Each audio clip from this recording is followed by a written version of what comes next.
හයි කොහමද ඔයාලට? ඉතින් ඔන්න අදත් මම ලස්සන වීඩියෝ එකක් අරගෙන ඔයාලා බලන්න ආවා. ඉතින් මේ වීඩියෝ එකේ තියෙන්නේ සාමාන්‍යයෙන් මම උදේ කැම ගත්තට පස්සේ ඉතුරු මගේ තියෙන පොඩි පොඩි වැඩ ටික ඉවර කරාට පස්සේ සාමාන්‍යයෙන් දවල් වෙන්න කිට්ටුව මම කැම හදාගන්න විදිය තමයි මේ වීඩියෝ එකේ මම තියෙන්නේ. ඔයාලා මගේ FB page එක follow කරනවා නම් ඔයාලා දකින්න ඇති මේ මගේ අලුතෙන් ගත්ත ඉන්ඩෝ ප්ලාන්ට්ස් ටික. ඒ කියන්නේ මේ ටික මම අරගෙන දැන් ටික දවසක් වෙනවා. ඉතින් මේ ටික දැන් ගන්නකොට ගොඩක් චූටි. දැන් ඒ ටික ටිකක් ලොකු වෙලා ඉතින් මම මුලින්ම මේ ටිකට වතුර ටිකක් ස්ප්‍රේ කරගත්තා.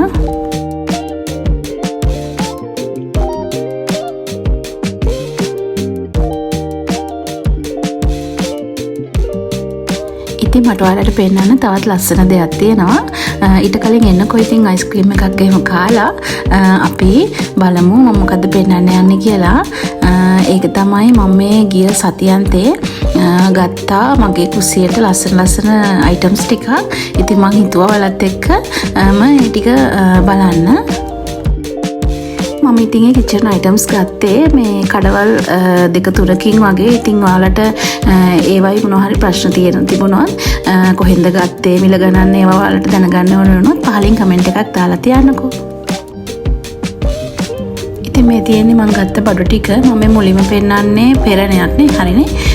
ඔව් තේ පෙරණය මගේ ඒකේ දැල්ල කැඩලා තිබුණා. ඒකින්ද මම අලුත් එකක් ගත්තා. මේ ඊළඟට මම පෙන්නන්නේ කිචන් ටවර්ස් ටිකක්. ඒ ටික ගොඩක් කම්ෆර්ටබල් වගේ කියලා මට හිතුණා. ඒ ටික ගත්තා. ඒ වගේ මම දැක්ක තව මේ ලස්සන ප්ලේට් එක. මම මේ ප්ලේට් එක ගත්තේ සස්තු ලංකා කියලා. ඒ කඩින් තමයි මම මේක ගත්තේ. මට හිතුණා මේ ප්ලේට් එක හරිම සාධාරණයි කියලා. ඒකේ මිල ගණන්. ඒ වගේම තමයි මේ චූටි ලස්සන පොට් එක ගත්තා. ඒකට මට හරි ආසයි හිතුණා. ඒ වගේම තමයි මම මේ මෙෂරින් ජග් එකක් ගත්තා. මට එක කැම වර්ග හදනකොට මේ ගොඩක්ම ඕනි වෙන නිසා. ඉතින් ඊළඟට මම ගත්තේ මෙන්න මේක. ඒක මට හිතුණා හරිම ලස්සනයි කියලා. ඒක ලැවෙන්ඩර් මල් තියෙන්නේ. ඒක සාමාන්‍යයෙන් කිචන් ඩෙකරේෂන් වලට එහෙම මම ඉස්සරහට ගන්න හිතාගෙන ඉන්නවා. මෙන්න මේක තමයි මම ගොඩක් කල් ඉඳලා ගන්න හිතාගෙනම හිටපු දෙයක්. මම සාමාන්‍යයෙන් ජූස් එකක් එහෙම දාලා බොනකොට ඒ වගේ මගේ ෆොටෝස් වීඩියෝස් වලට එහෙමත් ගොඩක් ලස්සනට තියෙයි කියලා මට හිතෙනවා. ඉතින් මම මේකත් අරගත්තා. ඉතින් ඒ වගේම මම තවත් හොයා හිටපු දෙයක් තමයි මෙන්න මේ දෙක. ඇත්තටම ඉස්සර නම් මේ දේවල් සාමාන්‍යනේ නේද? ඒ වුණාට මම මේ දෙක හෙව්වා හම්බුනේ නැහැ. මට මේක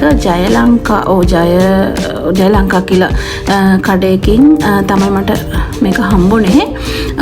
ඉතින් මට මේකත් ඕනි වෙන්නේ ගොඩක් කලාවට මම කෑම සාමාන්‍ය බෙදලා ඒ වගේ වීඩියෝස් ෆොටෝස් එහෙම ගන්නවානේ. ඒකට ගොඩාක් උවමනා වෙනවා. දැන් මම ඊළඟට ගත්තේ මේක ඉලෙක්ට්‍රික් එකක්. ඒකට වතුර යටට දාලා ඉවර වෙලා ඊට පස්සේ මේ ස්විච් එක දාලා ඉවර වෙලා එළවලු වගේ දේවල් තඹ ගන්න පුළුවන්. මම හිතන්නේ සාමාන්‍යයෙන් බිත්තර වගේ දේවල් උනත් මේකේ තඹ ගන්න පුළුවන්. ඇත්තටම හරිම ලේසි. මේක තියෙන එක දැන් මට ඩිනර් එකට එහෙම සාමාන්‍යයෙන් එළවලු ටිකක් තඹ ගන්න ඕනේ වුණාම මේක හරිම පහසුයි කියලා මට හිතෙනවා. ඊළඟට මම මේ ඩයිනින් සෙට් එක ගත්තා. මට හිතුණා ඒක හරිම සිම්පල්. ඒ වගේම ගොඩාක් අර මල් වැල් ඒ වගේ දේවල් නැහැනේ. ඉතින් මට හිතුණා මේක සිම්පල් නිසා මට මේ ඩයිනින් සෙට් එක ගන්න. ඔන්න ඉතින් දැන් මම හදන්නේ දවල්ට උයා ගන්න. අද මගේ මෙනු එක තමයි මාළු මිරිසට උයලා අලකිරි හොද්දක් හදලා කොළමැල්ලුමක් හදලා ඊට පස්සේ ලුණු කොළ ටිකක් හොඳට උඹලකට දාලා තෙල් දාගන්න තමයි මම හදන්නේ. ඉතින් මම මුලින්ම මාළු එක හදනකොට ඒක හොඳට සුද්ධ කරලා කපලා අරගෙන ඊට පස්සේ මම ඒකට ලුණු කුඩු, කහ කුඩු, තුන පහ කුඩු, ඒ වගේම ගම්මිරිස් කුඩු, ඒ වගේම කබලේ බැදගත්ත මිරිස් කුඩු ටිකක් දා ගන්නවා. දාලා මේ ටික හොඳට මික්ස් කරලා ඒක සීසන් වෙන පැත්තකින් තියලා තියෙනවා. ඉතින් මගේ වීඩියෝස් බලන නංගිලා කිහිප දෙනෙක් කියලා තිබුණා. ඒ කියන්නේ මේ වගේ ගැලපෙන සෙට් මෙනු වගේ දේවල් හදන්න වීඩියෝස් ගේන්නේ කියලා. මම දිගටම හිතාගෙන ඉන්නවා මේ වගේ ලස්සන වීඩියෝස් වලට අරගෙන එන්න. ඉතින් මම මුලින්ම මාළු එක හදාගන්න මේ විදිහට තෙල් ටිකක් ලිපේ තියලා ඒකට සුදු ලුණු, කුරුඳු, එනසල්, කරාඹු නැටි, කරපිංචා, ඒ වගේම ගොරකා, තක්කාලි, රටලුණු ඒ ටික දාලා හොඳට තෙලේ බැදෙන්න දෙනවා. තව දෙයක් තමයි මට ඉතින් මේ වීඩියෝ එක අස්සෙන් ඉතින් හැමදේම කියන්න වෙන්නේ. ඉතින් තව අනිත් දේ තමයි මට ලස්සන කමෙන්ට් එනවා. ඇත්තටම හැමදාම කමෙන්ට් කරන අය ඉන්නවා. අනේ ඒගොල්ලන්ට ගොඩාක් ස්තුතියි. ඉතින් මට මේ වගේ කමෙන්ට් දානවට ඇත්තටම මට එතකොට හරිම සතුටුයි. සමහර වෙලාවට ආදරණීය විදිහට කමෙන්ට් දාන අයගේ කමෙන්ට් එක මම වැටෙනකම් බලා හිටපු අවස්ථා තියෙනවා. ඒ වගේම ඉතින් ඒව හරිම ආදරණීයයි. ඔයාලට ගොඩාක් ස්තුතියි කියලා නැවතත් කියනවා. ඔන්න ඉතින් මාළු එකත් ඒ විදිහට ලිපේ තියලා ඊළඟට මම යන්නේ අල කිරියෝදී එක හදාගන්න. ඉතින් මම මුලින්ම අල ටික මේ විදිහට කපලා ඒකට රතු ලුණු අම්මිරිස් කරපිංචා ටික දාලා ඉවර වෙලා 3-5 විදිහට කහ 3-5 චුට්ටක් දානවා. මම ගොඩක් අය දාන්නේ නැහැ අල කිරියෝදට. ඒකට මට නම් චුට්ටක් 3-5 පොඩි ප්‍රමාණයක් මම දානවා. කහ කුඩුත් දාලා මම ඒක තැම්බෙන්න ලිපේ තියනවා. ඉතින් ඒක නංගි කෙනෙක් කමෙන්ට් එකක් දාලා තිබුණා මම හදන අලකිරියෝදී එකත් හදන විදිය පෙන්නන්නේ කියලා. ඉතින් ඔන්න අද බලා ගන්නකො මම කොහොමද අලකිරියෝදී එක හදන්නේ කියලා.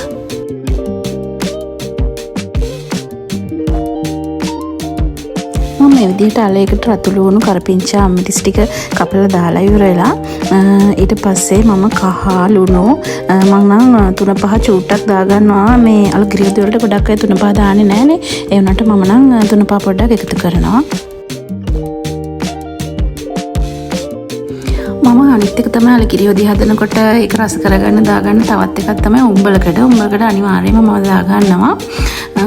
ඉතින් මේ විදිහට වතුර එකක් එකතු කරලා මම මේක තැම්බෙන්න තියා තියෙනවා. ඒ අතර බලනකොට මගේ මාළු එක දැන් ටිකක් හිදිලා තියෙන්නේ.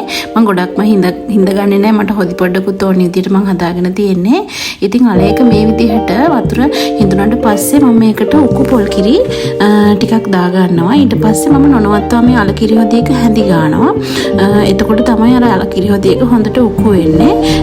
ඒක කැටි ගහින දෙන්න හොඳ නැහැ. ඉතින් මට අද අලකිරියෝදී එකට එකතු කරන්න දෙහි තිබුණේ නැහැ. ඒක නිසා මම මේ විදිහට තක්කාලි කෑල්ලක් චූටියට කපලා අලකිරියෝදී එකට එකතු කරා. ඇත්තටම ඒකිනුත් ගොඩක් රසයක් එනවා අලකිරියෝදී එකට. ඊළඟට මම මේ ඒ අතරේ කොළහෙකුත් ඒ කියන්නේ මේ කතුරු මුරුංගා කොළහෙකුත් මැල්ලුම හදාගත්තා. මම ඉතින් ඒක වීඩියෝ කරේ නැහැ. ඊට පස්සේ මම යන්නේ දැන් මම හදාගත්ත කෑම ටික මේ විදිහට ලස්සනට කෙහෙල් කොළයකට බෙදන්න. මම ඉතින් ආසම වැඩි තමයි මෙන්න මේක. ඉතින් මේ විදිහට කෑම හොයාගත්ත එක ලස්සනට වීඩියෝ කරන ගමන් ඒ වගේම ෆොටෝස් ගන්න ගමන් මේ විදිහට බෙදනකොට ඇත්තටම හරිම ආසයි මම මේ දෙයට. ඉතින් මම අද සුදුබත් තමයි හැදුවේ. ඊට පස්සේ මම සුදුබත් බෙදාගෙන මේකට මම උඹලකට දාලා කිරට රසට හදාගත්ත අලකිරියෝදී එක දාගත්තා. ඊට පස්සේ මම මේ මාළු මික්සට හදාගත්ත එක බෙදුවා. ඊළඟට කොළමැල්ලුම් ඊළඟට ලුණු කොළ තිල දාගත්ත එකක් දාගත්තා.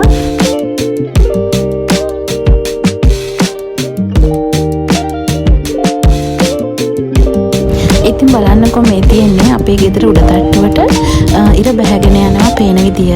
ඇත්තටම ගොඩාක් ලස්සනයි. ඔන්න මම දැන් හදන්නේ තවත් රසමස කෑමක් ඔයාලත් එක්ක හදන්න. මම ඉතින් අද හවසට තේ බොන්න පොල් කේක් එකක් හදන්න තමයි හිතුවේ. දැන් මම ඒ ඔයාලට පෙන්නුවේ. මම පොල් පැණි හදාගත්ත සාමාන්‍යයෙන් ලොකු පොල් බෑයකින් වගේ. ඊට පස්සේ මම මේකට මෙහෙම ඇස්ට්‍රෝ මේසෙ හැඳි දෙකක් විතර දාගන්නවා. මේකට ඇස්ට්‍රා ඕනි.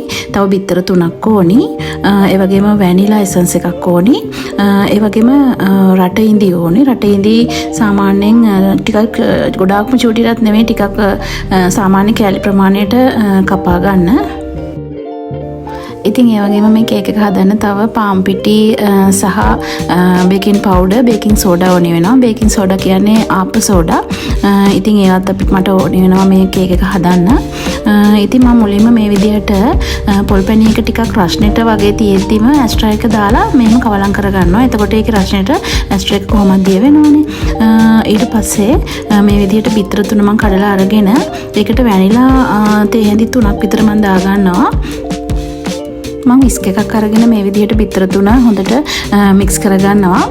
ඊට පස්සේ මේ වීඩියෝ එකේ පේන ප්‍රමාණයට වගේ බිත්තරේ බීටුනහම හොඳටම ඇති. මේකට හෑන්ඩ් බීටර් එකක් අවශ්‍ය වෙන්නේ නැහැ. ඉතින් මේ ප්‍රමාණයට බිත්තරේ බීටුනාට පස්සේ මම මේක පොල් පැණි එකට එකතු කරගන්නවා. මම මේ පොල් කේක් වීඩියෝ එක ඔයාලට දාන්නත් හිතුවේ. ඇත්තට මේක ගොඩාක්ම ලේසි. මේකට බීටර් අවශ්‍ය වෙන්නේ නැහැ. සාමාන්‍යයෙන් තේබොන වෙලාවට ඉක්මනින්ම හදාගන්න පුළුවන් කේක් එකක් තමයි මේක. ඉතින් ඔයාලා අනිවාර්යයෙන්ම මේක හදලා බලන්න. ඇත්තටම ගොඩාක්ම රසයි මේ කේක් එක.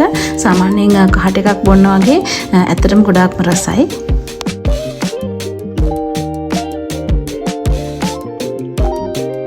හරි දැන් බිත්තර මිශ්‍රණය හොඳට මේ පොල් පැණියකට මික්ස් කරගත්තට පස්සේ මම යන්නේ මේකට පිටි ටික එකතු කරගන්න. පිටි තහ තව බේකින් පවුඩර් බේකින් සෝඩා ඒ ටිකත් මේකට එකතු කරගන්න තමයි තියෙන්නේ.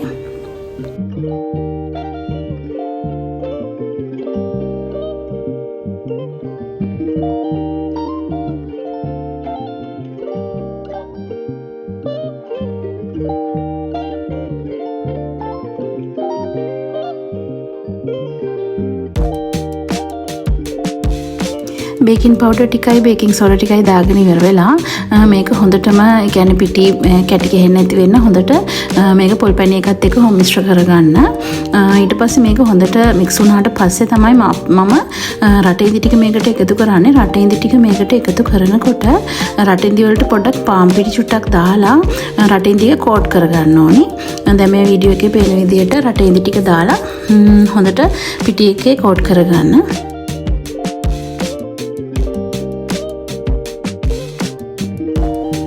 මං ගත්ත රටේදි ප්‍රමාණය මේ භාජනය කෝට් කරගන්න අමාරු හින්දා මම ටිකක් ලොකු භාජනයකට දාලා මේ විදිහට රටේදි ටික කෝට් කරගත්තා. දැන් මේ පාන් පිටි වල කෝට් කරගත්ත රටේදි ටික මේ විදිහට පොල් කේක් එකට දාලා විසිරලා යන විදිහට හොඳට මික්ස් කරගන්න. තව දෙයක් මට එක කියන්න බැරි වුණා. මේකේ වීඩියෝ වෙලත් නැහැ. මේකට සුවඳ කුඩු තේ හැඳි කාලක් විතර දාගන්න ඕනි. සුවඳ කුඩු කඩේ ගන්න තියෙනවා.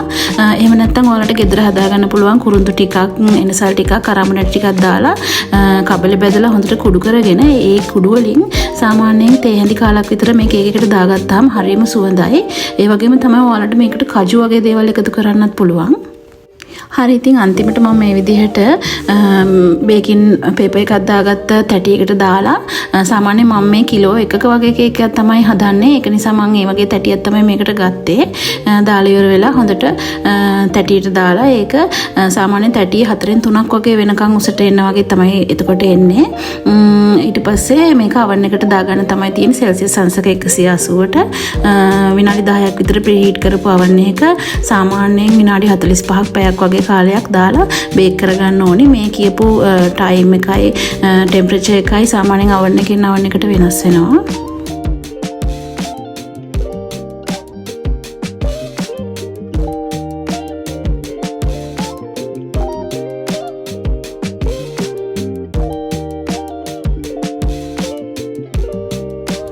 එහෙනම් ඔන්න ඉතින් මම අදට නවතින්නම්. ආයෙත් ලබන සෙනසුරාදා රසම රස කෑම වර්ග ගොඩක් අරගෙන මම එන්නම්කෝ වීඩියෝ එකක් අරගෙන. එතකන් ඔයාලා සතුටෙන් පරිස්සමින් ඉන්න.